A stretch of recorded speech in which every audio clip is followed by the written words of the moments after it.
Welcome back everybody to another one of my aviation events video. And in this video we're going to be looking at another one of my videos from the 2021 Airshow London. And in this one we're going to take a look at the display done by the US Navy's E-2 Hawkeye demo. Now this was actually, as far as I understand, the first time that they had flown this demo routine since 2011. So it's a pretty rare demo to have seen.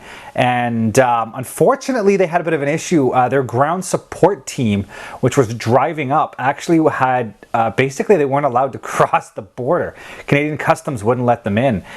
So they ended up having to base the aircraft remotely from Selfridge Air National Guard Base, which was just north of Detroit. And they flew in, did their show, and flew back.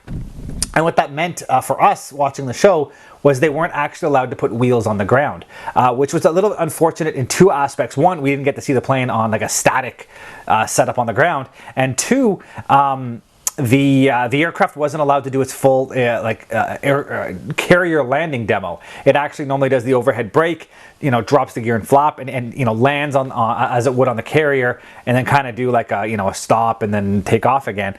Couldn't do that. But other than that, it did a full routine, and they did an amazing job. They threw that thing around the sky, minimum radius turns, unrestricted climbs. It was a pretty impressive display. Some really great topside passes, stuff you did not expect to see an E-2 Hawkeye do. So I'll take a look. Before I do that, I am going to cut this a little shorter. I'm not going to put my usual spiel about subscribing, so I'm going to say it now. Please, guys, if you do like this video, if you like the content of this channel, go down below, like, subscribe, hit the notification bell if you want to see some more of this when they come out, and every little bit helps me with this channel. So on that note, my name is Sean, and this is Sean's Aviation.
Overhead brake to set up.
watching, guys, and as always, if you are interested in any of the content you see, you can access my website at www.seans-aviation.com. You can see all the latest pictures of aircraft and museums and the build logs of all of my current models and past models on that site. And if you're interested in any of this content, please click the subscribe button here on YouTube to follow more. Thank you very much, and see you guys next time.